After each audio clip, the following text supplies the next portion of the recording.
Hello, hello, hello. It is Elsid 932 on YouTube, and I am here with Life is Reality, JRX TV. We are covering You're Married at First Sight UK. We're going to be doing weekly lives because, we got lives, okay? So we can't do every single day, 5 days a week, but we will be here for you each week covering what we seen, what we heard, and all the shenanigans in between. So please make sure you do hit the like, share, and subscribe to both of our channels because we are going to be covering shows, together, this one and separately other shows. How are you today, Life is Reality? Oh, good, thank you. Bit cold, bit rainy, bit wet, but I just ate, so I'm feeling great. How are you? Awesome. A full belly will do that to you, right? Yeah, when it's full of the good stuff. Yeah. So Life is Reality is, rainy, wet, a little chilly. Y'all know he from the UK. So we talking about his folks. We usually covering reality TV shows talking about my folks stateside. I love the flip. Yeah. So we had 5 episodes this week. I was prepared for 4 episodes. Where did the 5th one come from? Yeah, I thought it was going to be 4 too, especially as these episodes are like an hour long. Right. But there are several weddings. So let's start off with the way the show started off. And we may jump around, y'all, because we're covering the entire week. Okay. We have 8 couples to cover.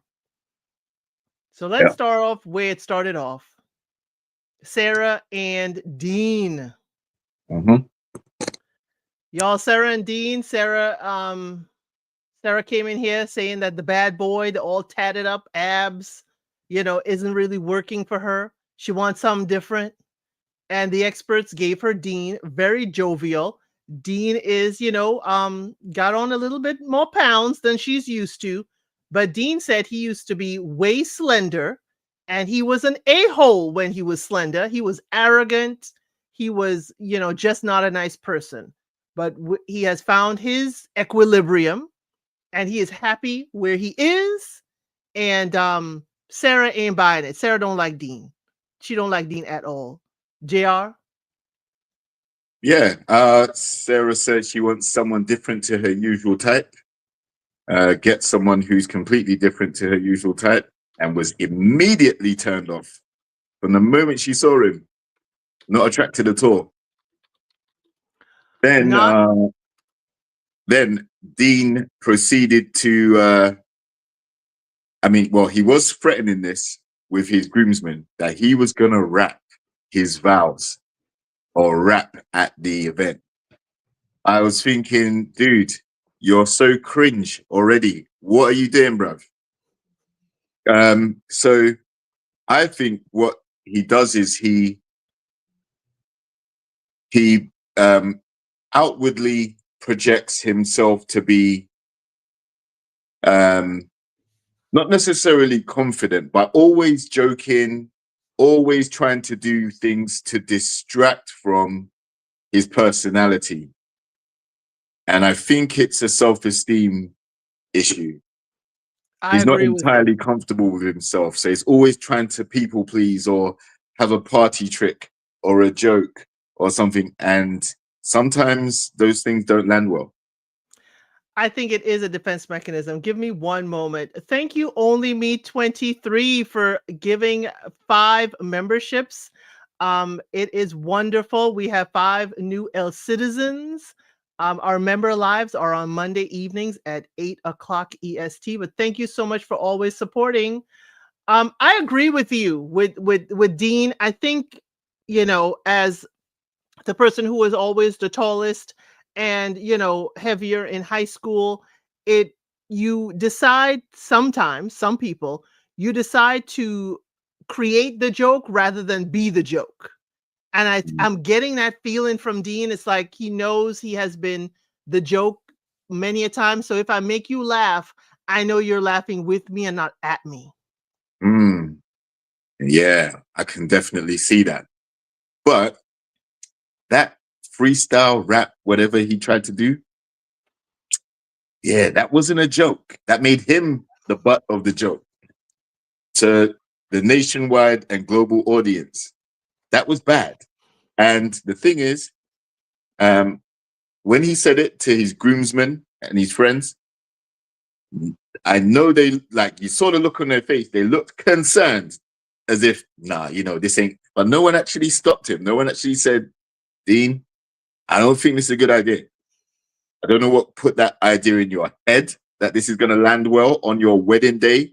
And more importantly, a special day for your partner as well, who you've never met before. But yeah, Dean just doesn't know how to read the room. He doesn't know how to stop either, because even though he did the rap and she clearly was not laughing, she was not even smiling, she was cringeworthy, he ended up singing a song, bringing a guitar out at the reception.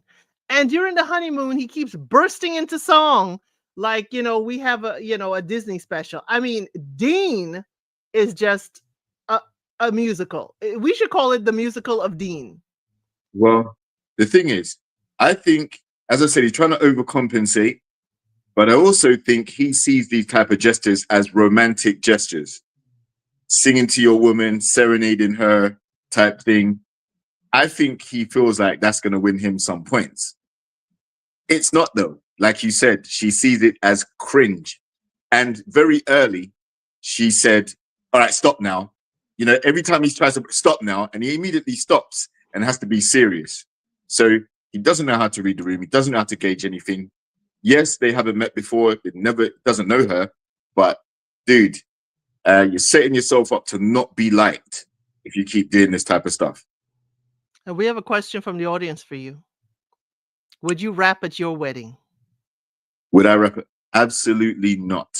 The only way I'd rap at my wedding is if a few songs into the wedding dance and a song that I knew came on, I'll probably rap along to it.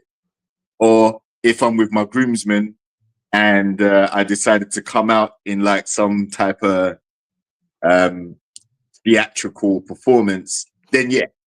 But other than that, I'm not rapping at the dinner table with my girl, with all eyes on me and her, family and friends watching, so they can say, ew, this JR guy's cringe. Nope, not doing it. Well, good to know. Don't pass you the microphone. Just play the song and you'll rap over it. It's not going to be an original rap. Now, I might rap while I'm dancing to one of the songs, trying to get everybody to come up onto the dance floor. But other than that, I'm not trying to do a solo performance. I'm not trying to crash out like Will Smith. I'm not trying to do none of that stuff. All right. Okay, so no musical performances. Okay, we got it. So Maybe future... a dance routine. Maybe a dance routine with a groomsman. Okay. But not a rap. Yeah. Okay, good to know. The future Mrs. JR, please take note. Okay. Munda Angel said she was looking forward to the performance. He won't televise it. Even if he did perform, it won't be on social media. It might be. Okay. Thank you for proving me wrong. So Sarah has these looks on her face, y'all. Every time Dean does something, Dean at this point can't even talk to a passerby and say hello in a nice manner without Sarah going, ooh, yeah, Sarah, your previous person, your type never proposed to you, never stayed with you. She's one of the ladies that said they were cheated on. So why are you really measuring Dean to the person that cheated on you in the past? You know what it is? Because that's her type. She's attracted to that type of guy. Whether it worked out or not, she misses the point. She's here because the type that she usually goes for hasn't worked, which she does understand, because hence why she was saying, I need someone completely different to who I usually go for. Now, Dean is that, but as I said, she was completely repulsed from the first moment she laid eyes on him. Then as they've gotten to know each other, like said the vows, sat down with each other, ate the dinner and everything, he's not helping himself. But I don't see this being turned in a different way.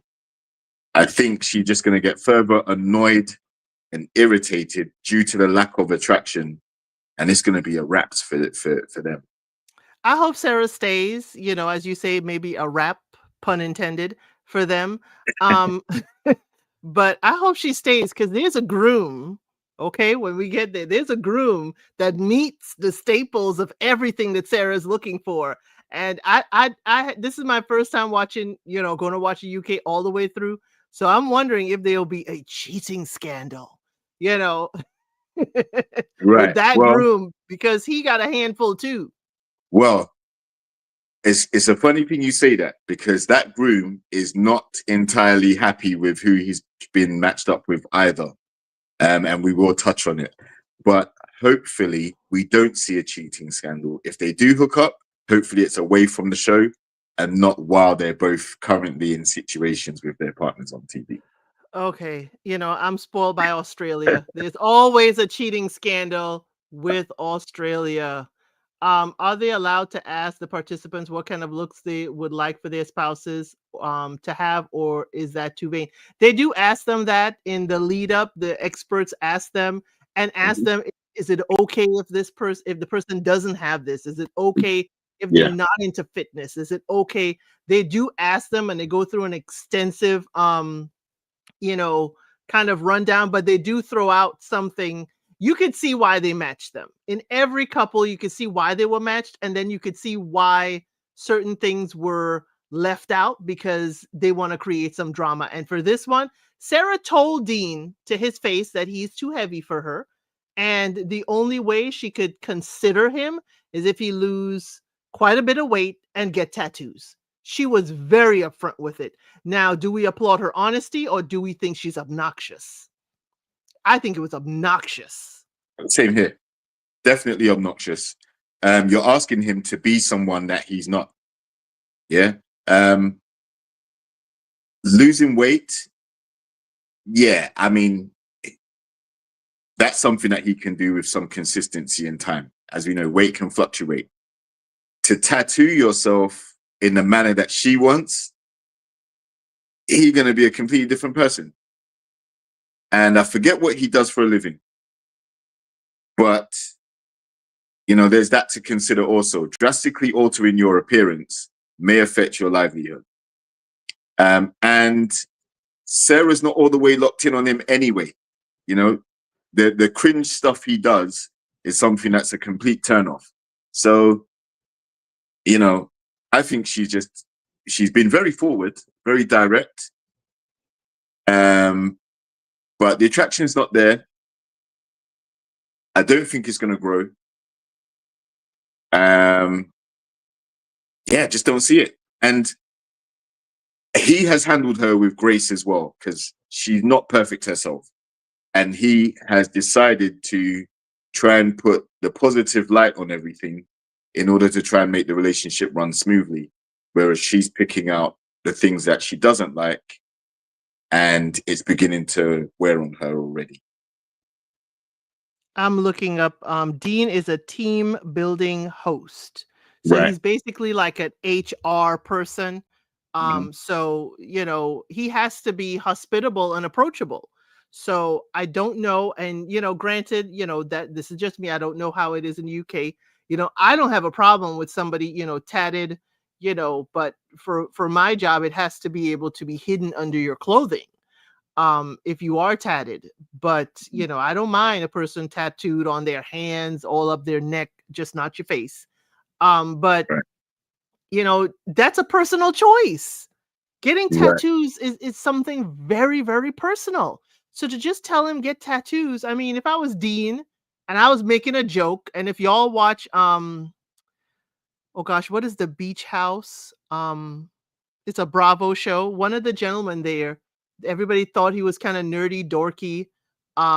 It's not. Oh gosh, I'll get it. They thought he was kind of nerdy and dorky, and he decided to get a temporary tattoo on his chest and back. And all of a sudden, the lady's like, "Oh, you look handsome. You look good." And he's like, "It's temporary tattoos. It's gonna wash off."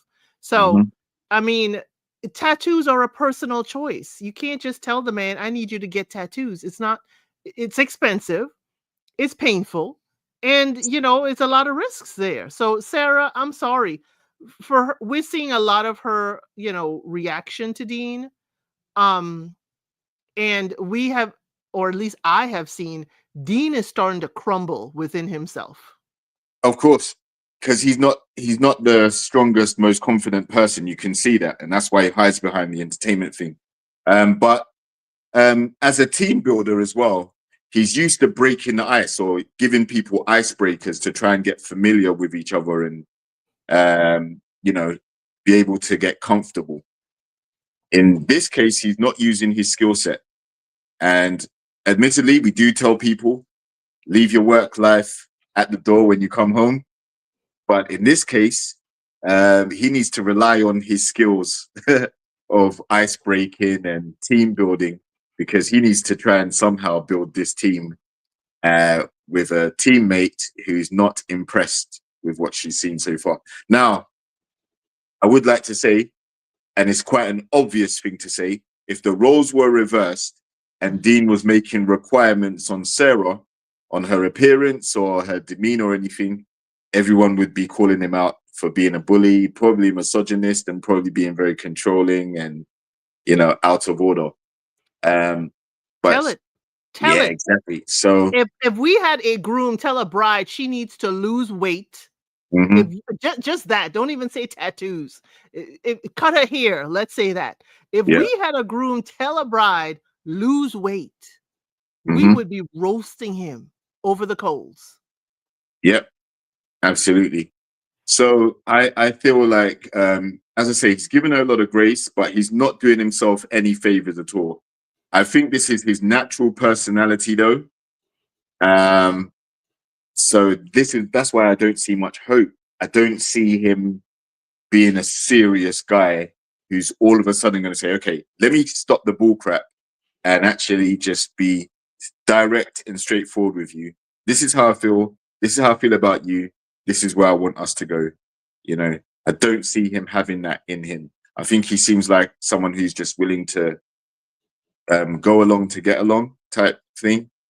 And I feel like Sarah is very direct. I think she's very outspoken. Not a bad thing. She's very forward in how she feels. But what I expect to come with that is a level of grace that your sharpness may hurt the confidence of someone who obviously has some type of personal um, issue going on. Yeah, that is correct. So, any other words for about Dean and Sarah? No. Okay. Okay. Next up, hmm, you want to cover who we think Sarah may dive to? Um, I think we should. You pick. I picked Dean and Sarah first. You pick who's next. Yeah, I would go with what's the guy's name with the Indian lady? Okay, Uh, Stephen and Nellie. Stephen and Nelly. Okay, let's run that. Stephen and Nellie, y'all. Nellie is a dentist, or yeah, she's a dentist, and Stephen is the dad of two. Okay, one of his children is nonverbal autistic, the youngest one. Nellie, is okay with it. Here's what I loved about their wedding. Her friends asked Stephen's friends, does he have any kids? And he had not told Nellie yet. And the Mhm. friend said, yes, he has two, but we would like him to be able to tell her. Now, when her friends were talking with her, they respected that. Yes, Nellie talked to her friends like, I don't know if he has kids. I don't know, whatever. Her friends looked at each other, but they kept quiet and allowed him to, I know Life is Reality will be coming back. They allowed him to be able to tell her later on in the evening, and she was quite accepting of it. They had a wonderful honeymoon. They go in stride for stride.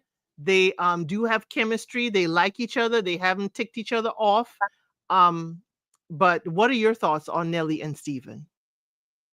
So far, they seem to have a good connection. There's a mutual attraction there. Um, very different culture. She came in on a very fancy, elaborate Aladdin style um, chariot being carried down down to the altar, which I thought was a nice touch. You know, despite how elaborate it was. And he seems to really like her as well. So, and be open to the marriage with her. However, I have noticed that the not the nitpicking, but I would say she's been very forward in some of her questioning, which kind of is boxing him into saying, yes, I agree. And if he says no, it's a deal breaker. That's the kind of vibe she's giving very early.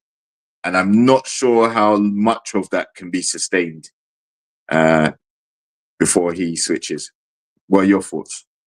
I agree with you. It seems like it's a gentle way of saying my way or the highway. It's Exactly.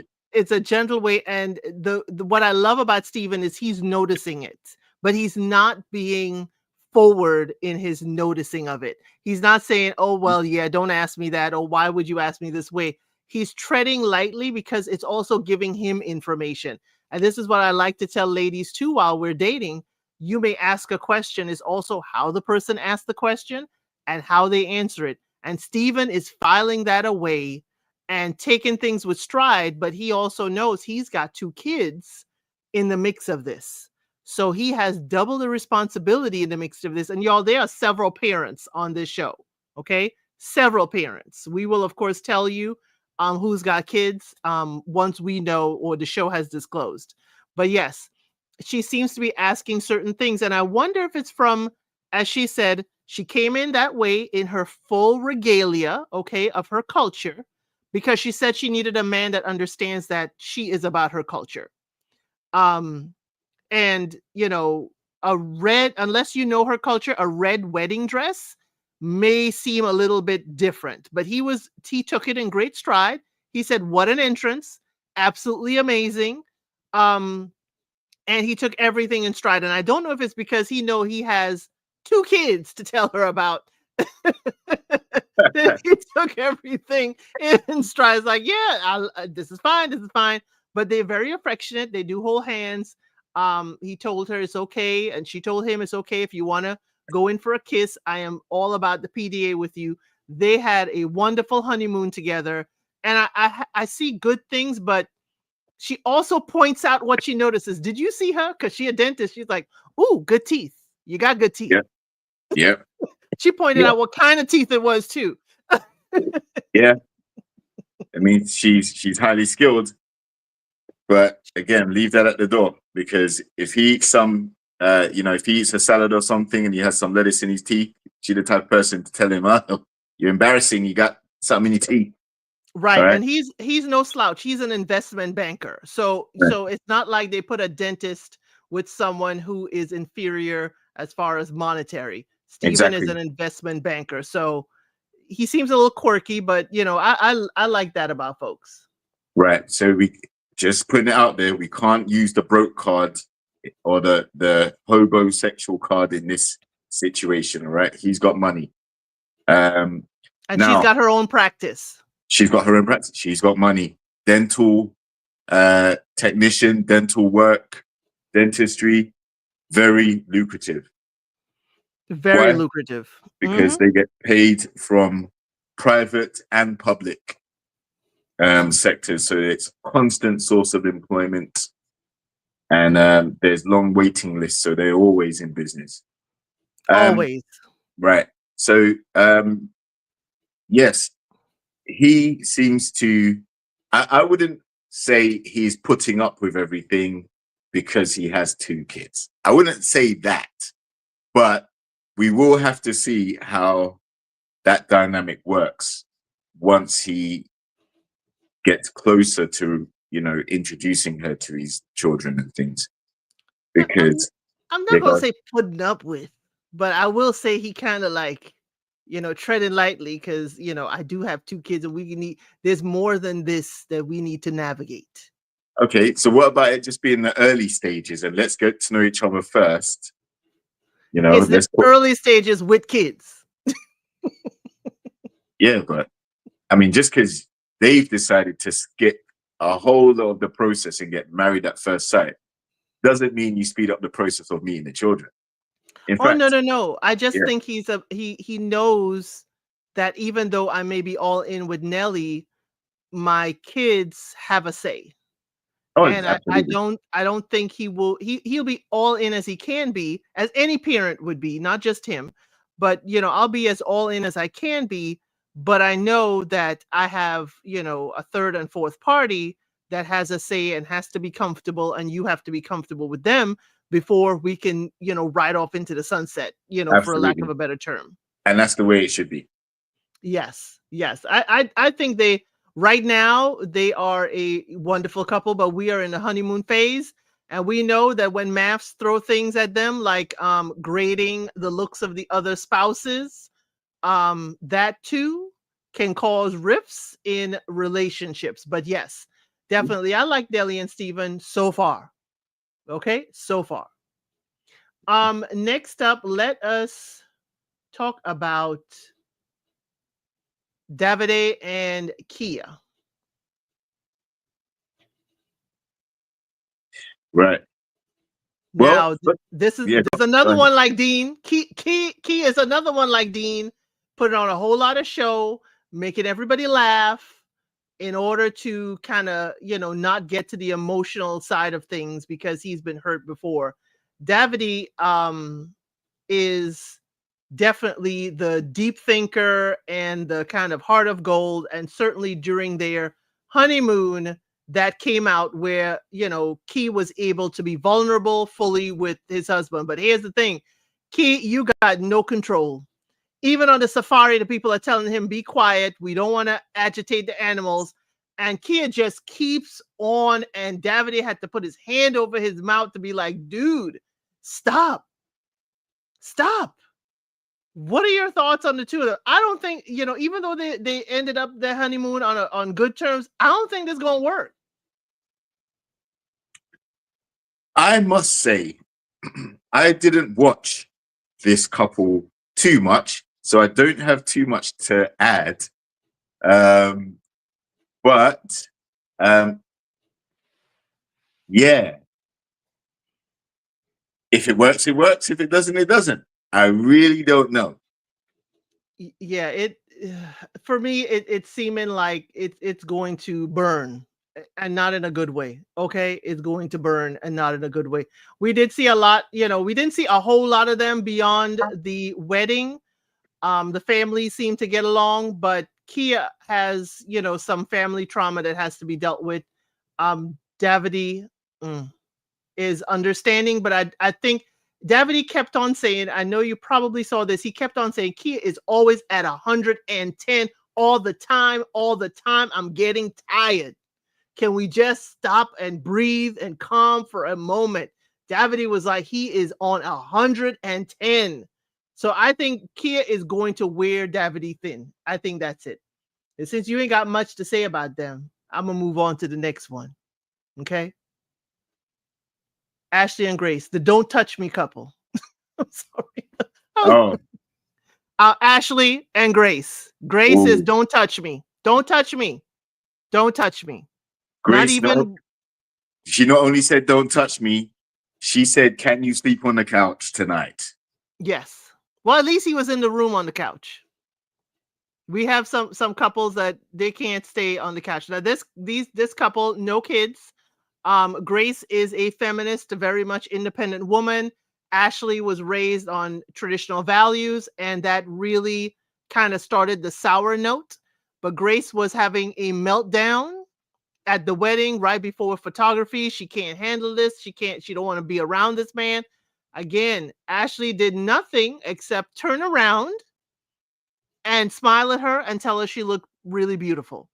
Now, Ashley does put his foot in his mouth, and the reason why they put together is as a feminist and him as a traditional man, they really wanted to push the bar because Ashley said he wanted what? A combat Barbie.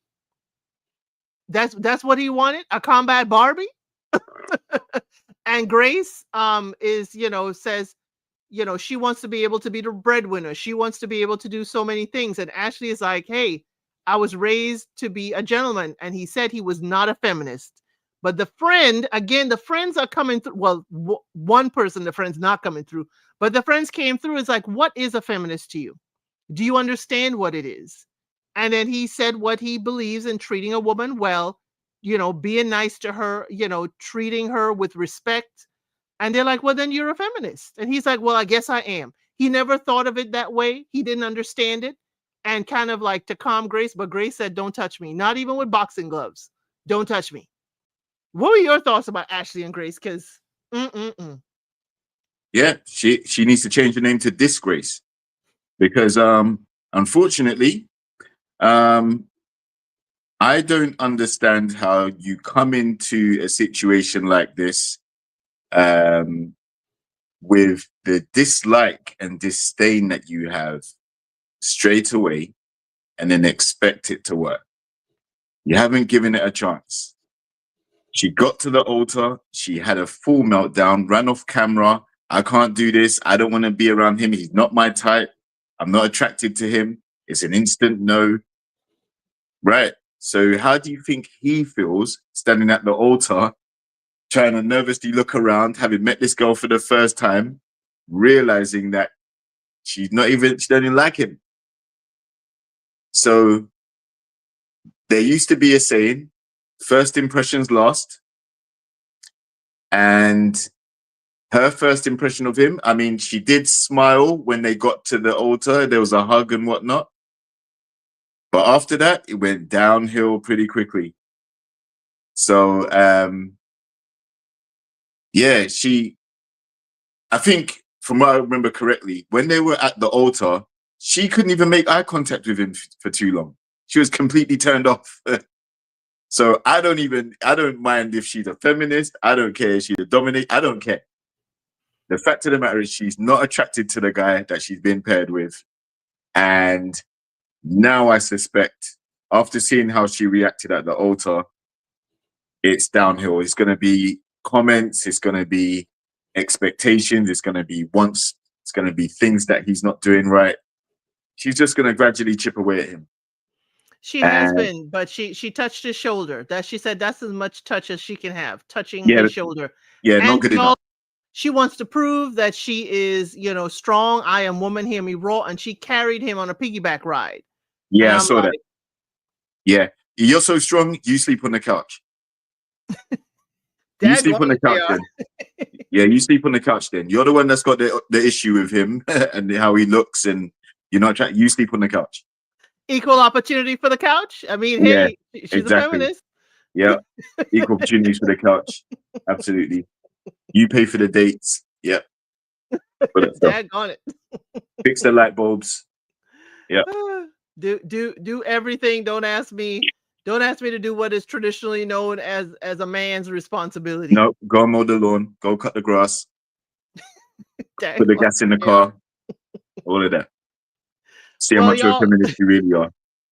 Grace, they have kind of like, a friendship. Okay. I say that lightly in that they are friendly. She is willing to touch his shoulder. He cannot touch her. He can't even shake her hand or hold her hand. So I don't know where this is going. I think Grace just needs to go home. That's where they're going. They're going home, empty-handed. A touch on the shoulder, Elsie. Come on, friends do that. Yeah. And these two are not friends. They've just met for the first time and they're meant to be married at first sight. I think, there needs to be more research done by these participants in order to prepare them for what this show actually entails. You're not going to get your usual type. And then if you don't get your usual type, the way that you adapt and react to that is going to be very important. Why? Because your usual type hasn't worked for you. So you have to have the mindset of, okay, I trust the process. This person's been paired with me for this reason. Even if you don't understand the reasoning, first of all, take the time to get to know the person to see if you can understand why that person's been matched with you. If you're not prepared to do that and give that grace and give that time, yep, it's home time. Time to go home. Don't waste nobody else's time. Right, because Grace, as you said, had a meltdown. I mean, they were waiting for her for the photos for the longest time, and she, is carrying on. I don't want to do this. I don't want to be here. I don't. And it's like the man has literally only said a few sentences to you just at the altar, and all of a sudden you don't want to be around him. It just, to Mm, me, it was like it is an internal thing because you don't know anything about Ashley. mhm. It is something with you. You know nothing about Ashley other than he spoke to you at the altar. He made, everybody makes generic vows, and now you want to have a meltdown backstage. Yep. It's great for TV, but I think, as you said, Grace and other ladies, y'all need to figure it out how your reaction is going to be translated. Because Mm, it sounded like Tim from the bin in Australia, who was very, very, upset about who he was matched with, Katie. And mm. he's still off of social media in Australia Of because course. how he behaved in the Well, it's not just reaction. how he behaved, it's the witch hunt that came after him and could have jeopardized his career because he was a teacher, like a primary Yes, school teacher or someone like that. Yeah. yes, So yes. you can't have that. The other thing is, let me ask you, because you may need to refresh my memory. What did Grace's friends say about her to the cameras? The friend said she is one, like a strong woman. She's a feminist. She believes in, women can do just about anything like a man can do. They do say she is quick to decide and not, and it takes her, I think the friend said it takes her a while. If her first thought is something, then for her to come around the bend is going to take a Exactly. while.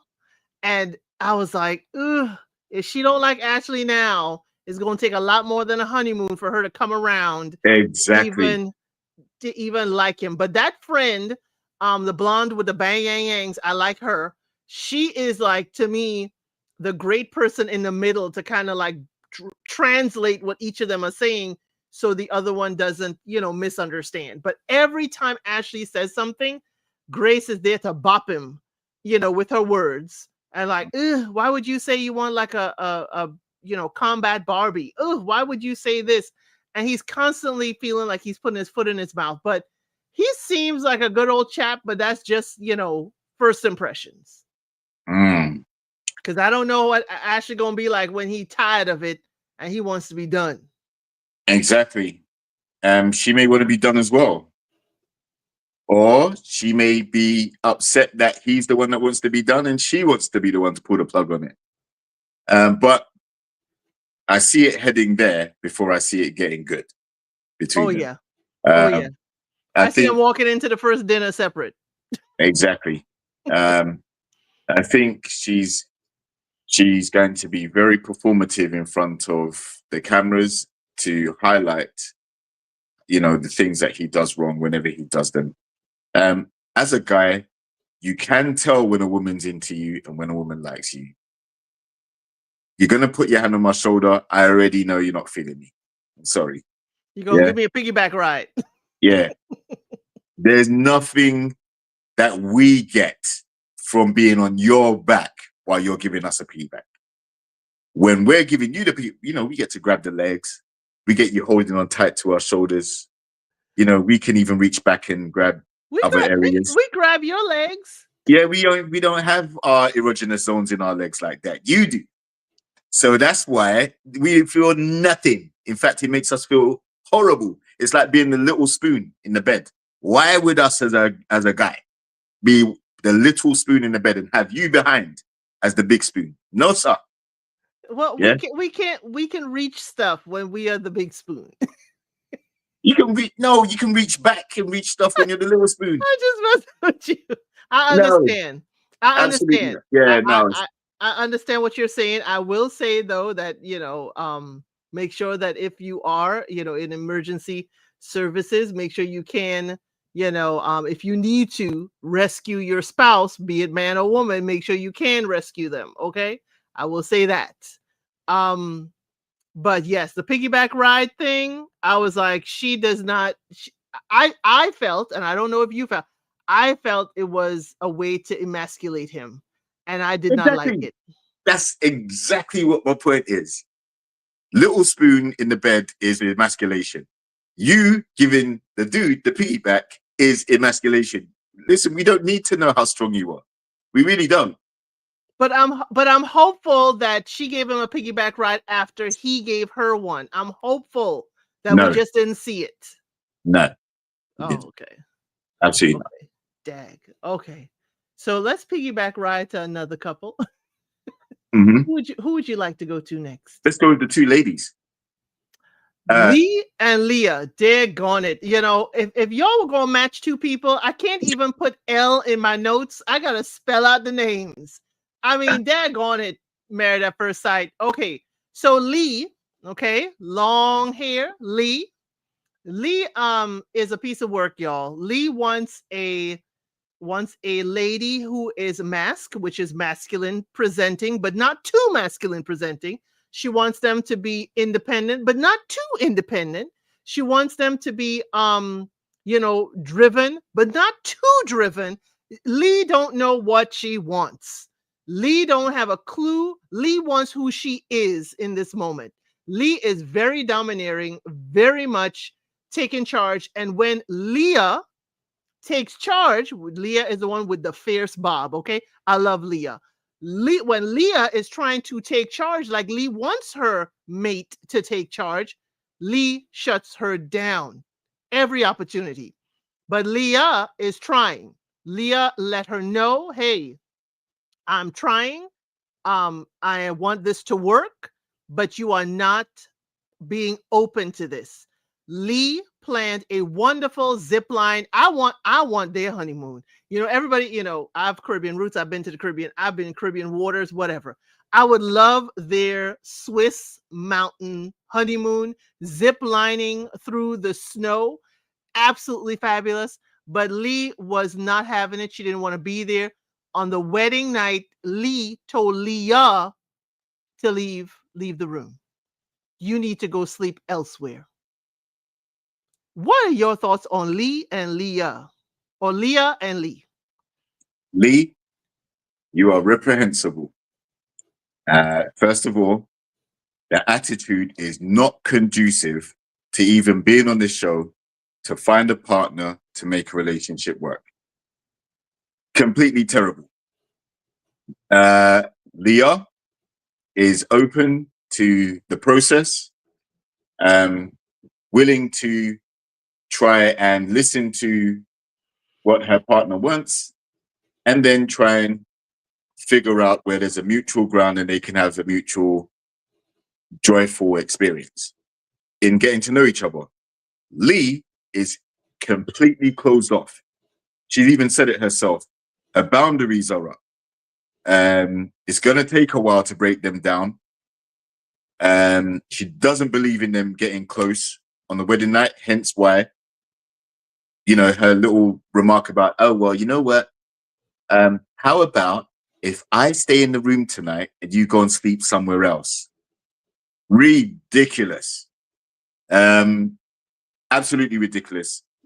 Leah should have walked at that point and said, you know what? No, I'm not feeling this. Now, the other thing is about their alpine ski honeymoon. It wasn't Leah that picked that. It was the show that picked that destination for them. And Lee acted like it was Leah having all the fun. She picked the date and she's having everything her way. That's not what happened.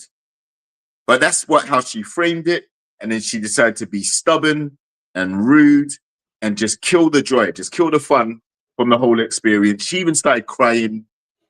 And then when Leah goes to console her, no, I just need a moment, and goes and walks off away from her. Yo, this ain't gonna work. And it's all down to Lee being the problem right here. She's very spoilt. She's got a lot of things going on which make her undateable, let alone not marriage worthy at the moment, in my opinion. Oh, Right. sorry. Let me just give a disclaimer. All these opinions are the thoughts and opinions of me and El Cid. So It's before scrolling you on get the bottom. It's scrolling on the exactly. bottom. Oh, thank you. For Thank you. entertainment purposes only. Exactly. Okay. Thank you very much. And it's Yes. based on these are opinions based on the information provided. Oh, Again, we know this is an edited show. If you are here and you watch the first 30 seconds on the intro, it says that this does not encapsulate the cast members. So again, we are basing this based on the edited version of Lee that Married at First Sight, Channel 4 in the UK has decided to show us about Lee and Leah. Now, I like Leah because Leah is like, I probably want the tropical vacation, but since we in the mountains and the snow, let's do this right. And Lee made it seem, as you said, that Leah is on production and chose this. I'm like, girl, she didn't choose it, but she's willing. Leah is willing to be open and like, okay, let's discover this. Okay, I've ziplined through the Caribbean. Now I'll get to zipline through the snow. Let's do this. And Lee's not open, but Leah is, I think she's done, even though Leah has said to Lee that, okay, we can reset. And I like that you have done a reset since I have mentioned it to you and you're proven that you are able to absorb this and make a change.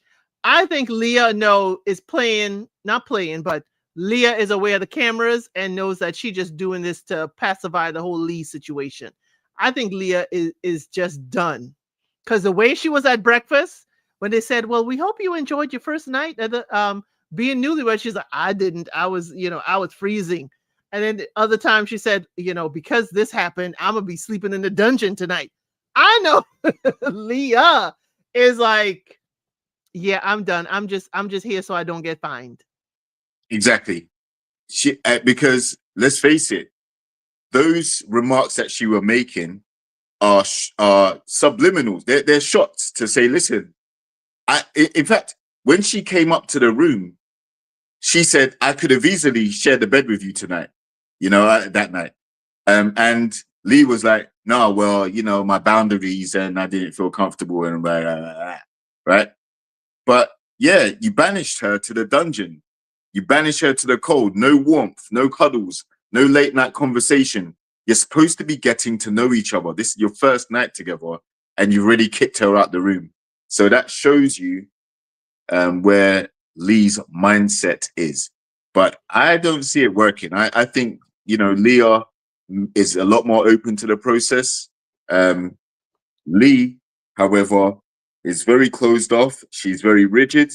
She's very stubborn. If she doesn't get her own way, then she's out, and she will ruin the vibe. And people like that, those energy vampires, and then she turns into a volunteer victim when she gets called out on anything. She starts to shed some waterworks. Nah, that's the person you don't want to be with. Sorry. Exactly. She's not trying to learn who Leah is. She's not No. trying to listen to when Leah is trying to speak. Leah is trying so hard to be, accommodating, say, would you like hot chocolate? And, Lee's like, I'll watch you pour. And it just doesn't seem, very much connecting. It's okay if you don't want to share the bed with your person the first night. That's okay. That's a prerogative. It's how you feel. But if you banish them from the room that first night, where y'all can't even talk, you can't even, kind of move around the room and kind of see how you get ready for bed. Those are all couple bonding things. Mm-hmm. Totally understandable, but to banish her and the way she said early on, she said, I need a few hours each day by myself so I can recharge. Lee was like, what?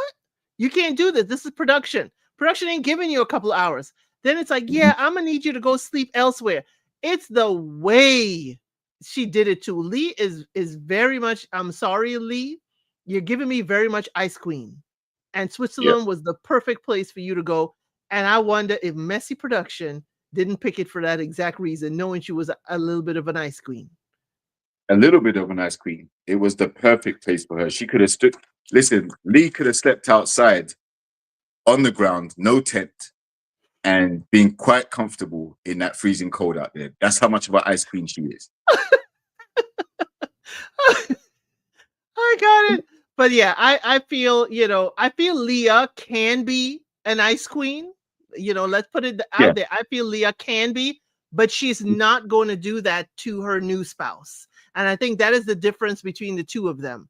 I think she is going to give her the benefit of the doubt. She's going to be open. She's going to do what needs to be done. She wants to learn who her person is because, Mhm. I think, personally, Leah is like Dean, came into this for a partner, for a spouse, for a lifetime commitment. I think she really came in. That's Leah, y'all. Came in before this, and I think that Lee is just not it. Not it. So okay, let's move on to another couple. Who would you like to go with next? I think let's go with tattooed guy John, is it? And Joe and Maeve. Joe. Yep, Joe and Maeve. Yep. Joe and Maeve. Maeve is a mother. She has a little boy, such a cutie pie. And Joe is a former party goer. Okay, for a former party dude, he said he saw his mama cry one time when he was doing too much partying, and he decided to stop. Maeve is still in party mode. Maeve is still out there hanging out with the girls, drinking, and she has told him when she drinks too much, she can be argumentative. Joe is kind of sketchy about that. He was kind of put off when he first saw her. He didn't know what to think. She rode in on a horse. She is an equestrian lady in a black gown. Joe is like, wait a minute, black is for funerals. Am I at the wrong place? Is this the wrong woman? But she is there in a black gown because she said it is a funeral for her single life and she's entering married life. What were your thoughts about Maeve and Joe? And they had a little bit of a dust up on their honeymoon. Yeah. So straight off the bat, there is definitely an attraction from Mavis, because Maeve is short for Mavis. So I'm going to call her old traditional name. Mavis was definitely attracted to Joe, physically her type. She was looking for someone tall, tattooed, and tanned.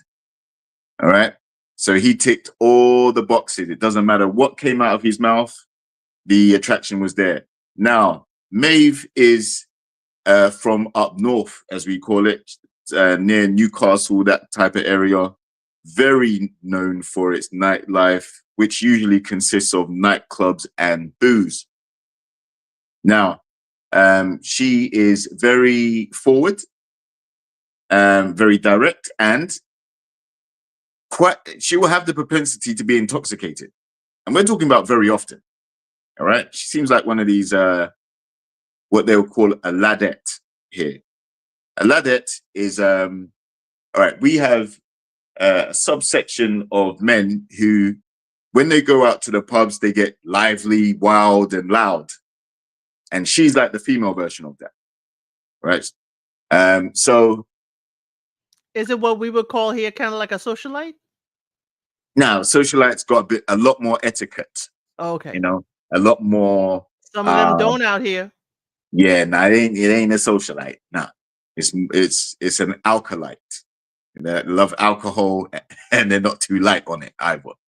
Right. So yeah, so there's an immediate clash of personalities because I feel like him being a personal trainer now and a fitness trainer, he's realized that that side of his life has to be in the past. He said becoming a personal trainer was one of the best things he ever did, not only because of the way he works out, the way he feels from working out, but also helping other people.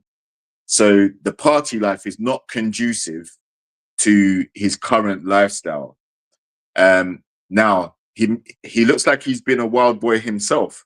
So that the lady that Maeve presents herself as, he probably come across before, and that's where his caution is. His caution is like, I've seen Mavis before in a different form, and it didn't really go too well, and it's not compatible with what I'm looking for now at this stage in my life. Now, with that being said, the wedding dress, he said, put him off a little bit. And also the horse riding, you know, those were unconventional methods, if you like, to enter the wedding and come down the aisle. But then we also see a lack of table manners when she burps in his face, which is Belch. That was a belch. That was no burp. That was a full-on belch. right. Very, listen, lack of table manners, lack of decorum, again, synonymous with the typical ladette drinking culture lifestyle. And that is you know, as tattooed up as he is, he may not find that endearing. I don't think he did. I think he used that against, you know, he put that as a mark against her. His nose turned up. You saw Yes, it. He was like, absolutely. I mean, Absolutely. for your first dinner with someone, I think you should put your best table manners forward.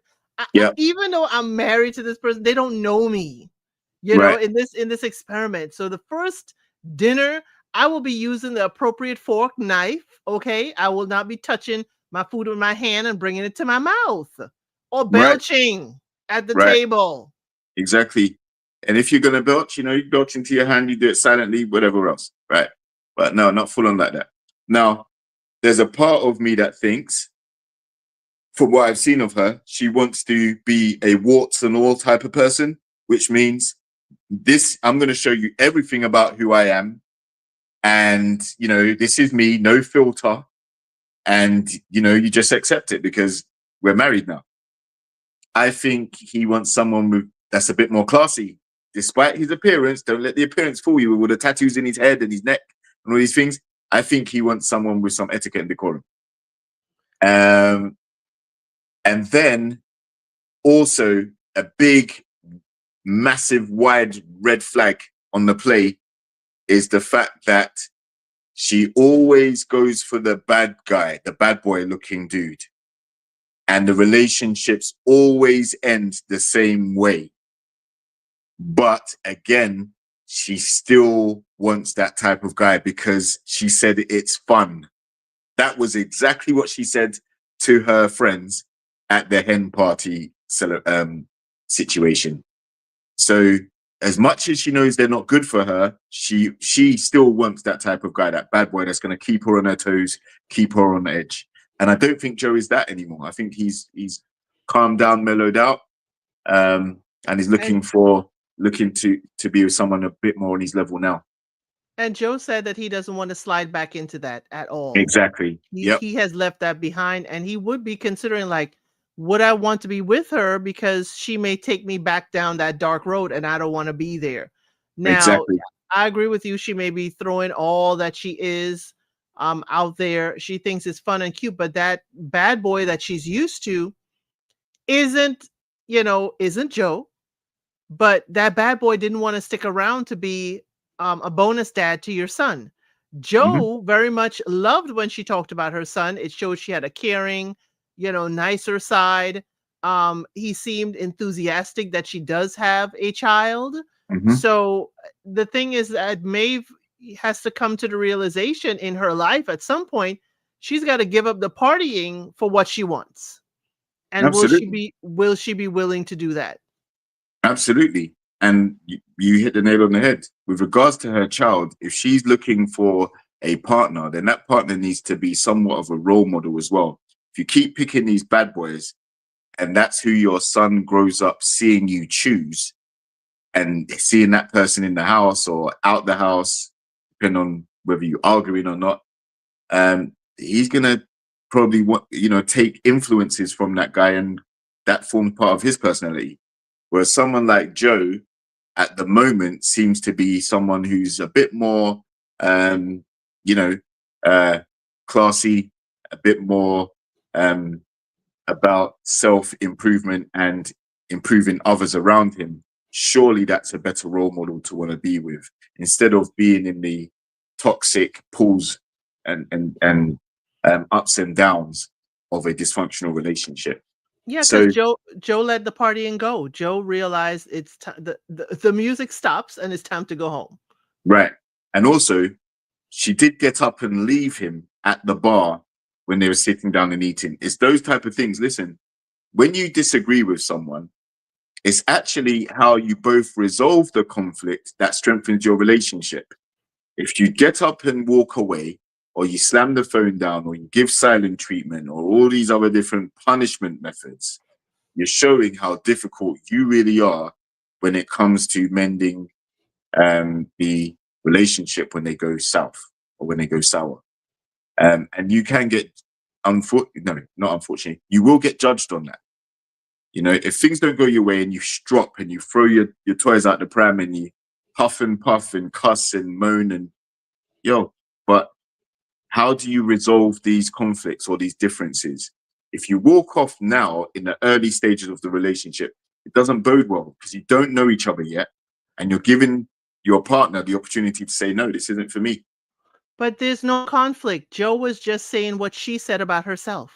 Yes, You know, exactly. Joe didn't put 10 on 20. Joe did not No. try to, call her something she wasn't. Hmm. He was trying to get clarity over what she and her bridesmaids said at the reception. Okay, Yep. you say you get argumentative, you say Hmm. you get wild. I want to know how wild, what should I expect, out of this? It is a concern for me. He didn't say anything she didn't say about herself. So No. I was like, Joe, what are we arguing about? What are you storming off about? Yeah, exactly. And that's the thing. Um, this is how, unfortunately, the ones that are usually the loudest are usually the ones that are most fragile and sensitive. She put it out there first.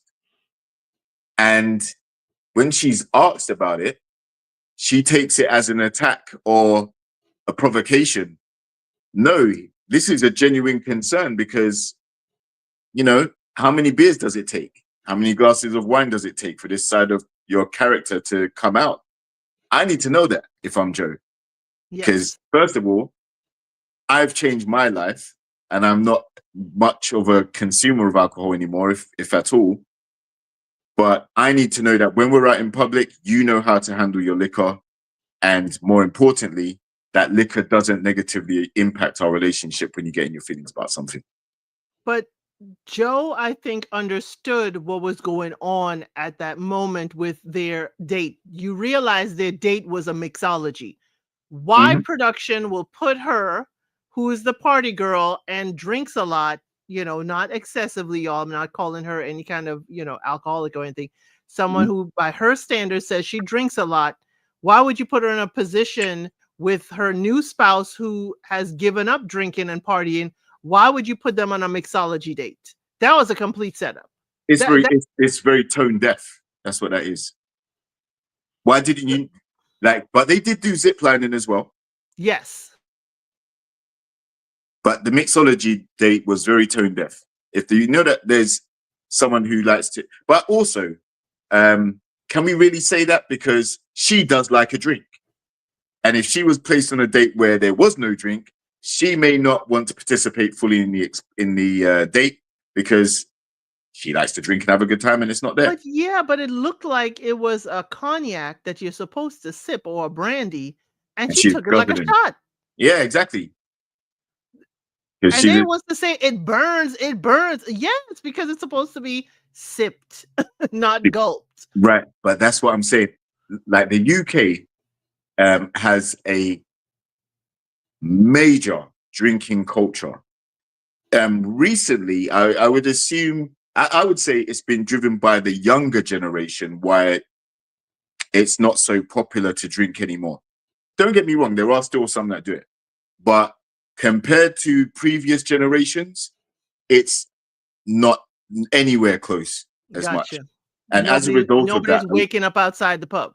exactly, a lot of bars, nightclubs, and pubs are closing down weekly because of lack of people going to those venues.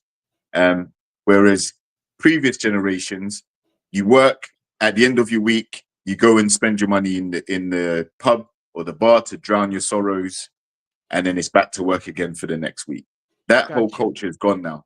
but she still seems like she has residue, or she's a remnant from that drinking culture, which is becoming outdated now. So if those strong drinks, because it's usually spirits and brown liquors that are the hardest, and she's downing them like shots, that shows you that she can just knock them back. And it doesn't take much for someone to be inebriated to the point where they start to come out of their character once you drink those strong drinks. Right. And that's why Joe is very cautious about that. Do I want to get involved with someone who at any point in time will turn to the drink and then lash out on me and become argumentative and belligerent? And How embarrass will we me in front of my clients. exactly? Oh yeah, how is he going to be able to calm her down if she's intoxicated and she's loud and disagreeable? We got to talk about Joe too. Joe, my ears was ringing with Joe when he said he used to have his clients as a dating pool too. Yes, he said he mixed business with pleasure occasionally. Okay, Joe, that ain't good for your Yelp reviews. That's not, and it's not good for his money. It's not good for his pocket, because once he's known for doing that, there will listen. Unfortunately, there will be some clients that will enjoy that, because they want companionship too. Yes. It's not. Sometimes the clients don't just come to you to get fit and healthy. Sometimes they come to you because you're a source of encouragement, or you're like a therapist for them. They can talk to you about stuff, and you're external to the rest of the things they got going on in their lives. They come for a different kind of fit, for intimate time. That's the other type of fit. There are some that do that, yes. Yep. But unfortunately, that messes with your pocket, Joe. So I hope those days are behind him. And yeah, but I think Joe and Sarah, though, I don't know why. I think Sarah will like the look of Joe, of course, and he would like her temperament. She's feisty, but not feisty with the drinking. Yes, but I think the critical nature of Sarah will turn him off, to be honest. And the way she treats Dean will turn him off. Yes. That exactly. I could see Joe being like, yeah, I like you and all, but I could see you next lifetime or after the show. But if she tries to push up on him while she's still with Dean, that would totally turn Joe off. Yep, but yeah, I have barely any hope for Mae and Joe at all. I could see them just being here. I would agree with that. Let's go on to Devani and Julia Ruth. Mm-hmm. I have a lot to say, but let's go. Devani is the dad of, I believe, a 2-year-old son, and he is, a music producer. He loves his music. He is a Star Wars, Star Trek, Marvel. Yeah. Yep, Marvel. Nerd, which I like. I caught on to all his little breadcrumbs about that. I thought that was so cringe, but go ahead. So okay, the rapping is cringe and the Marvel breadcrumbs is cringe. Okay, I see you, JR. Julia Ruth, though, is just like what I would say, like a Tinkerbell. She is a dancer. She's a happy person. She's had struggle in her life. She was adopted by her dad, and then she was adopted again by her sister, who she was raised with, and she calls the sister and her husband her mom and dad. She is, effervescent and just light and bubbly. And for me, when someone is that light and bubbly, or someone like Devani who is just mellow, I want to know, when the needle goes the other way, how do you behave? Because is it with the same intensity? So Devani sees her walking up the aisle and he is wowed. He immediately tells her she's beautiful, she's gorgeous. She is, shy with him. She, thinks he's a good-looking man, but he's kind of boring to her. She used the word boring. He wants to have intellectual conversations, and she just wants to be light and carefree and talk about how beautiful the sun feels today. my thing with Julia Ruth, and I will say this with all, clarity of being a girl that was in her shoes before. When you do have a lot of male friends who are of the Rainbow Coalition, that can sometimes warp your thoughts on how a man behaves. It can warp what you expect from your husband or man. That I'm not saying that is the case, but it's what the film is kind of showing me could be the case. She wants him to be as upbeat and personable and giggly as her friends, but that is not Devani. He is, wants to have existential stuff, but Julia Ruth, you can say, "Hey, could we lighten up the conversation? Could we lighten it up a little bit?" So let me know your thoughts about these two, because he started off in the bedroom the honeymoon night, and then the first night of the honeymoon, she sent him to another room. What do you say about these two? Initially, it looked like a good match. The kiss at the altar said a lot from what I saw. There was an instant attraction there. Then came he's not as tall as the guys I used to date. And there's nothing you can do about that, unfortunately. But you're right. She has come from a lot of things that have happened in her life. But that hasn't necessarily manifested in how she treats him. What's actually happened is, I think their personalities are very different. Her coming from the dancing world, creative world, I think she's always looking for stimulation. It has to be theatric, you know. Whereas he likes deep, meaningful conversations, the type that likes to lay up and chill and have intellectual conversation, whatever. So in that regard, I don't think they're a good match. But when I first saw them together, I thought, yeah, they could work. After seeing them and the conversation they've had and how their personalities are, I'm not sure they gel. I'm with you, and I think we have to learn how to communicate as well. If you're in a position like Julia Ruth and your person is giving you heavy conversation and you really don't want to have heavy conversation right now, you'd still have to make time for it. You can still say, "Hey, while we're on the camel, I really can't hear you. I really can't, absorb what you're trying to tell me. Can we, lighten up the conversation? Have you ever been on a camel before? Have you, what about the desert sands? Is this your type of vacation? How do you vacation?" He was talking deep stuff about, I don't, my biggest fear is that I will end up being alone for the Yeah. rest of my life and not have a partner to share this life with. Mm-hmm. And that to me is not something you have on a camel, because I can't really help you, hear you and all that. And also, he's talking about, you hear that? Silence. That can be termed as, I don't want you speaking. That can be translated. It's not what he meant. He was absorbed in the moment. It was a big moment for him. He was feeling everything. That's my thought. But it's like he's like, "Oh my gosh, I've never been somewhere where there's complete silence." I can feel him on that. If he's from London or any big city, there are city sounds. And the minute you hear silence, you're like, "Wait, what is that?" That's complete silence. And as a music person with sound, he would notice that. Absolutely. Thing is, with him being a music producer, sound is not only important, but it's repetitive. You have to keep repeating the same sounds, the same songs over and over again until you get it right. Repeat the same vocals. How many takes is this person going to do? How many songs do I have to put down on this particular album or whatever?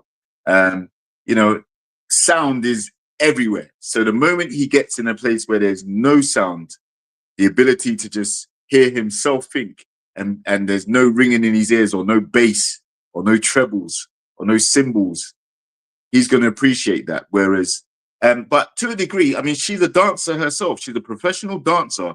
So she's also used to rehearsals, choreography, music,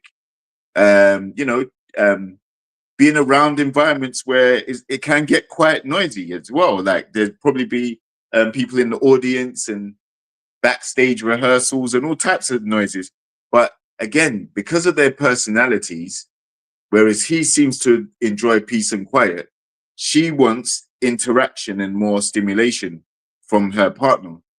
So that's where they're going to clash. And also, I think with him being a father, I think he's a lot more thoughtful and measured. I think, I don't think this is the same dude if he doesn't have a child.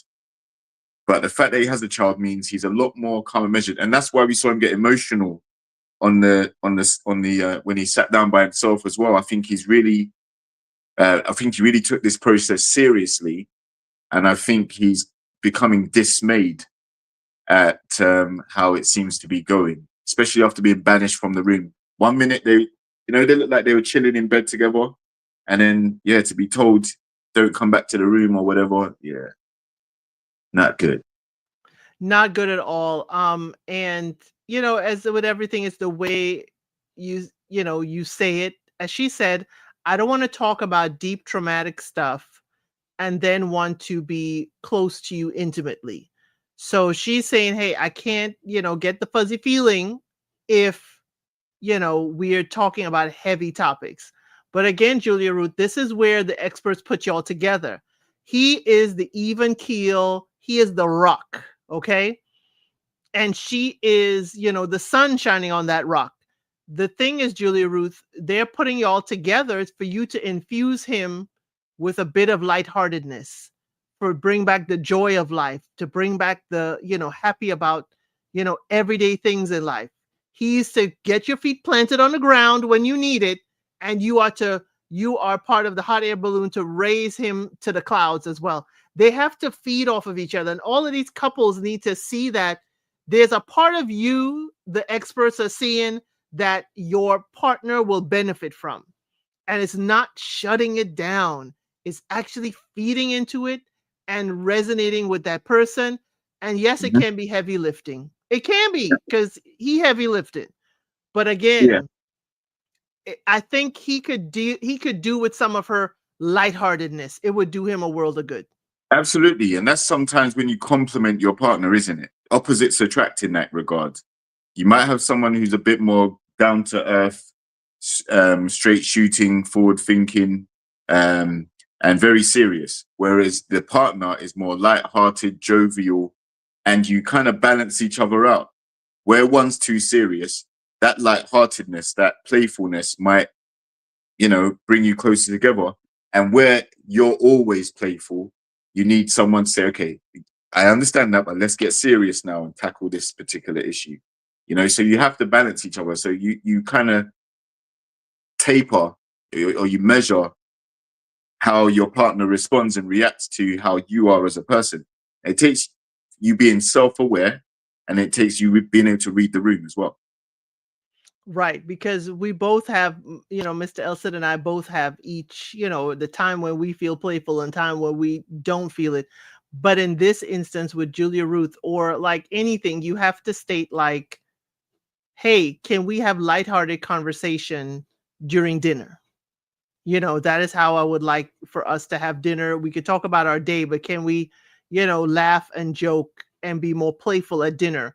I can handle the heavier conversation at lunchtime. You have to leave him room for the heavy conversation that he wants to have, the introspection. But I think Devarney, in his head, he's already claimed her as his forever. So he is trying to be like the other bride, which is, I'm laying everything on you. I'm giving you everything I am. And it's like, Right. Julia Ruth needs it in doses, Devani. And she needs it packaged in a different way where it's a little bit more jovial. The spoonful of sugar is what she needs for this. I think, the problem is mainly the whole spark thing. She says she doesn't feel for him. I don't understand.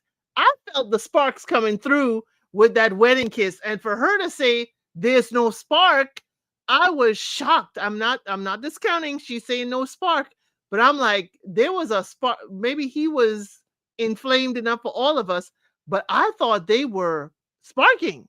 Exactly. Same here. But then there's a deterioration in their connection based on spending time with each other. So that's why it looks quite ominous. And then, as we saw from the clip for the previews of the next batch, he's sitting down at the dinner table expecting her to show up for dinner. And it seems like she's just sitting there on, on the bed, just chilling in deep thought, not even planning to go up and go and eat this dinner with him. So it doesn't look like, they're on the right path to a successful relationship. That's for sure. Unless there's clickbait to try and entice us into watching the next set of episodes, but that doesn't look good. I hope it's clickbait because in anything, I don't like anyone being left at a dinner. And later on today at 5 o'clock EST, I'm going to be talking about Love Is Blind Brazil. And a bride was left at the dinner table after her fiance yelled and screamed at her. And I don't know how he thinks she gonna be a yes at the altar after that. But but in this case, I don't want anybody like left like that and not show up. Right. At least show up and tell the person, hey, this is not going to work. And for me, I think that's adulting, but some people are totally non-confrontational. You don't have to be confrontational, but I think it's respectful to tell the person, hey, in a very nice manner, this is not working out for me. I plan on not staying here. I'm going home. But I'm glad that I met you, or something like that. Mm-hmm. Any other thoughts about Devarnia and Julia Ruth? Because we have one more couple. No thoughts. No Okay, last couple. Becca and Bailey. Last couple for week 1. Becca and Bailey, Mr. 6'4", but his friends say no, he's 6'2" on a good day. Now Bailey is Bailey is a beer entrepreneur. His beer is in pubs around UK, and he intentionally uses that with his dates to get bonus points. He to me is, the Don Juan, or he thinks he is. He does have a little girl. It's such a cutie pie. I mean, we only, UK is very respectful. I don't know if it's, certain releases have to be done, but we don't see most of these children. We only see like the back of their head or from behind, so that their identity is protected. I did like that. You're not allowed to show underage children you're not allowed to take pictures, or you're not allowed to show videos of underage children. Well, we saw Steven's 2 kids, and I don't know if it's because both parents signed a Consent. release. Yeah, there's a release. It has to be done with consent. Right. I totally appreciate that. So the kids aren't, a part of the whole, media circus that this is. Rebecca wants an alpha male. Alpha, alpha, alpha. If we were taking a sip of water every time she said alpha, alpha, alpha, I say water because if Maeve was doing a drinking game, we would be done. Rebecca wants an alpha male, alpha male, alpha male. I need to know what an alpha male in her mind is, because my golly lady. Then she talks to his friends who tell her all kinds of goss about him, and she believes the friends. She doesn't believe him. She doesn't want to listen to him, but she eventually does. She kind of calms down a little bit, but I don't believe it. But hey, Bailey certainly says this is the first time he's gotten the cheek to kiss. I think Bailey's used to, being a 10 out of 10 with the ladies out here. And he's finally met a lady. Now he's married to her who doesn't fall for his charm. What do you think? Is Bailey 6'4"? Or is he 6'2"? I think he's 6'4" in heels, probably 6'2" barefoot. Yeah, she's going to use that against him. She's already kind of framing it as you're a liar because you can't even tell the truth about your height. And yeah, she's looking to beat him up at any opportunity now. As far as their connection, I could see that she was looking at him. Initially it looked okay. Then again, another one where there wasn't much eye contact. It's like she's trying to look away more than anything else.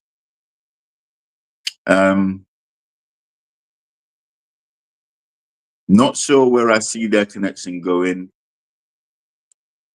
Their dates looked looked okay.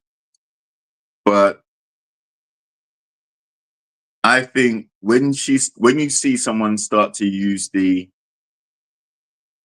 social media tropes, alpha male, The feminism, the misogyny, the narcissist, all the buzzwords. Red flag on the plate. Come off social media and live real life. What are you experiencing in real life? What are your expectations in real life? Don't let social media influence you. What are you looking for? And how do you conduct yourself to get it? Again, what is her definition of alpha? Because the Mm. way she's talking about him and alpha is more saying like a-hole, because it's sounding like she wants a man that is domineering and just forceful, and it sounds like a jerk, quite frankly. A man that's going to put me in my place. No. Again, the process is the show matches you up with someone that they feel is going to be a good connection for you. So when you come into this experiment, forget about what your typical type is and what you want. Unfortunately, you're at the mercy of the psychologists, the experts, whatever you want to call them, who have matched you with someone they feel is better. And remember, they interview the guy, they interview the lady, they see what you want, and they see if you're a good match. Now, if they've deemed that this is a good fit, it may not be. Not say they might not be 100% right. They hardly ever are. But still, you have to trust the process, because they've removed that power from your hands. You can't go out there and continually pick your type anymore. That's what you signed up for. So when Rebecca meets Bailey, and there's the distancing, all the couples seem to have been doing it this season, barring one or two. It's like the instant they've seen the person they're meant to be matched with, it's been a turn off, and then it's deteriorated from there. So I'm not sure how this one pans out either, but they both seem like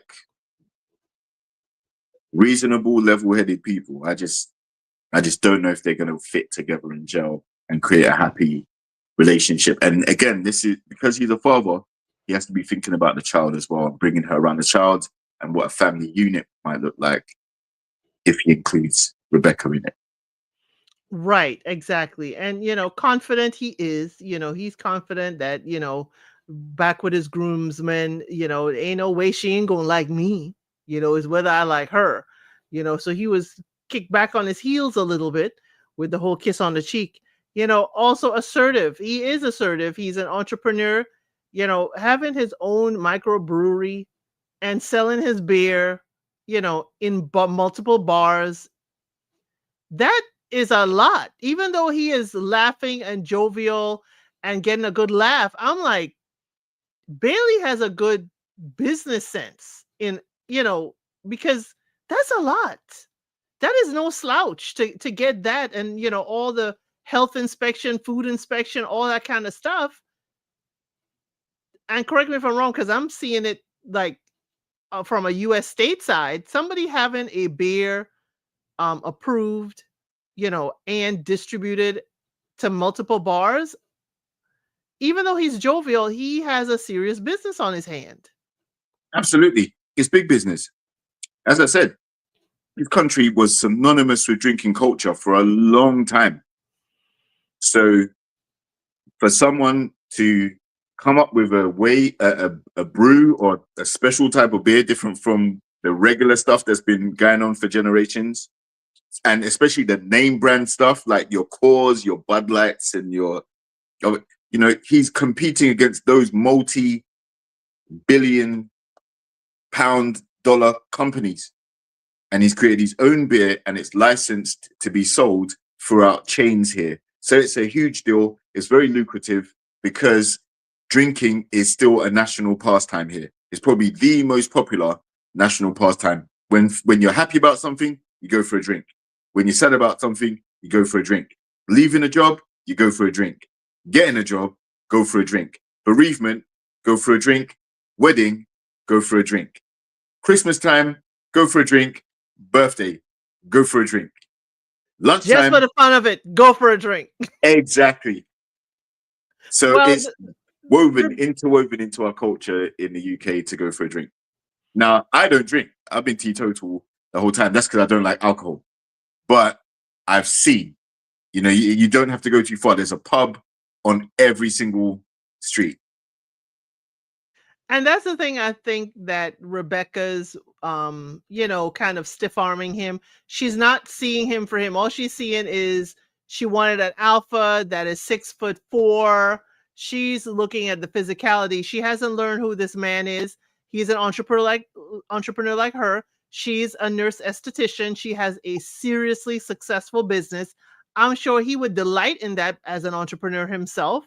But I don't think she wants to get to know him. It's like, are you 6'4"? And he's like, yeah. And it's like, she's like, no, he's not. And it's like, so what if he's not? That is a genetic trait that he cannot, you know, he can't stay, he can't, change. But the thing is, okay, yes, he would lie about his height. Why? Okay. Why Listen, would he lie about his height? Is because height is important out here. right. He said he Well, uses it in his dating. right. But I mean, he's over 6 foot and he's definitely taller than her. Squid and So, Cat said they're having lunch with us, so they're having a have a drink. okay, yeah. So, fact is, he's over 6 foot. That we do know. And he's taller than her. He's not going to grow anymore. I think he's done growing. So basically, how he is presented at the moment, do you find him attractive? Yes or no? If it's a no, because he's not tall enough, again, can we reverse the roles and say, well, you're not petite enough? We can't, because that will turn Bailey into a villain, wouldn't it? Because he'll be body shaming. Why are you trying to shame the man's body? Because he's not as tall as your ideal is.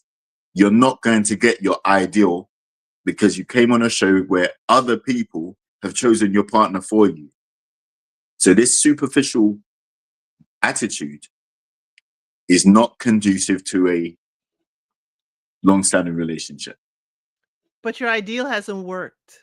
Your ideal Exactly. is not ideal because it would Mm. have caused you to be married already. It is not ideal. And my thing is, for me, give it a chance with the honeymoon. I ain't saying, anything other than be polite with the person. Try to figure out why the experts try to match them with you. Do that. And Mhm. then you could, figure out what you like or don't like. I mean, granted, the belching at the table is a bit much for Maeve when she A did bit it with much. Joe. That was It's gross. I'm trying to be polite here. It's a bit much. Could politely say it's gross and bad I'm manners. I'm trying to put on my etiquette training. It's a bit much, okay? Nasty. Filthy. But Rebecca here is like, she's going through like a drive-through and is ordering, a groom, and it's like, this is not what I ordered. Can I see the manager? Exactly. It's not mail order groom. It's not mail order groom. And And as even I with it, said, right, go ahead. with her wanting an alpha on all this other stuff, right? The stereotype or the way that people view alphas is they are very direct and they take no nonsense, right? So if an alpha says, listen, I'm a high value man, I'm an alpha man. If you're not slim, petite, fit, fun, and friendly, I don't even want to know you. You don't have no chance. If when you hear someone say that, everyone instantly goes to, oh, he's an a-hole, he's a misogynist. How dare he have standards? How dare he body shame?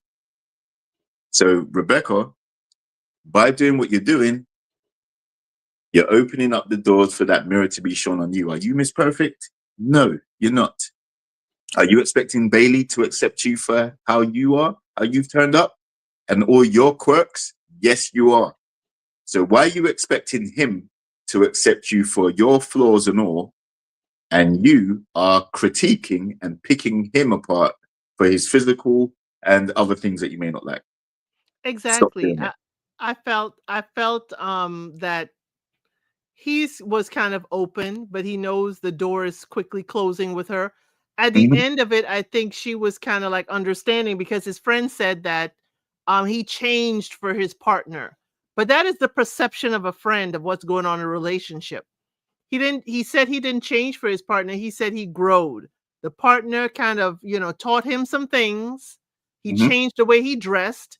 And some of us, hey, you may walk in without a sense of style and your partner help you get your style together. So mm, he grew, he said he grew in the relationship. He's like, we all learn from each other.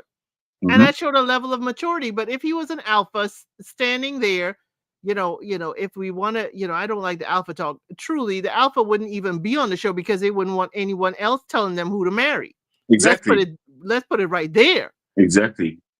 But I think it was kind of like chill. But I don't think in this area, the way she created the atmosphere, Bailey ain't even tell her he got a kid yet. No, came Bill, out of work. why would I tell you if you caught up on my 6'4", 6'2", what you Mhm. caught up on whether I do 5 push-ups every day or I spend hours in the gym? Why would I tell you I've got a child? That is information I'm gonna keep quiet. Mm. Yep, he 'Cause doesn't see it lasting long. That's why. exactly. I don't see it lasting long either, unless we truly have one of those challenges where but I'm sorry, I don't see none of these couples lasting long. I agree. I was quite disappointed already, to be fair. But I'm going to give the benefit of the doubt because having watched Ready to Love and wasted all that time, I'm going to be, I'm going to hold some hopes that they're not, these reality dating shows aren't all bad. Some hope. Yeah. Some hope. Well, we will definitely have hope, y'all. We are here. Life is reality. We are here weekly covering Married at First Sight, United Kingdom, season 10. I'll let the people know what you're up to. Life is reality. Uh, what am I up to these days? Relationship reviews. That's what I can share. Relationship reviews and Instagram, JRX TV. You can catch me with some, fitness, health, well-being, property stuff, occasional clips on my stories. I don't really post like that no more, but mainly to my stories if I do. And TikTok, you got JRX TV on TikTok now too, showing some holiday locations, different exotic locations, a few of the nicer properties that I inspected, and yeah, that's where you can find me at. So definitely like and share and subscribe and leave some comments, and we'll obviously try and pick through them and get back to you as soon as possible with our responses. Right. Elsie? Definitely. So you're here at Elsid 932 on YouTube. I am covering Love is Blind Brazil later on today. Members, we do adults only in members. That is at 8 o'clock EST on Mondays. For my folks in different time zones, I'll try and do a member live sometime that would coincide with your better timeline, but it is grown folks conversation. Okay. So those of you who were gifted a membership by Only Me 23 and by others, please understand it is grown folk conversation in members only. Members only is not monetized, but we have a good old show right there. No more King's Court, but please go and look at those recaps. I did the finale for Project Runway just yesterday. Love is Blind France, we have a reunion coming up on the 5th of October, so we're going to cover that. But Love is Blind Denver is coming up this week. And I hope you will certainly make sure you're subscribed. When I would upload videos, recaps, and go live. I really appreciate all the support, and we are growing here at the channel. So thank you so much for joining us. And we will see you next week for Married at First Sight for week 2.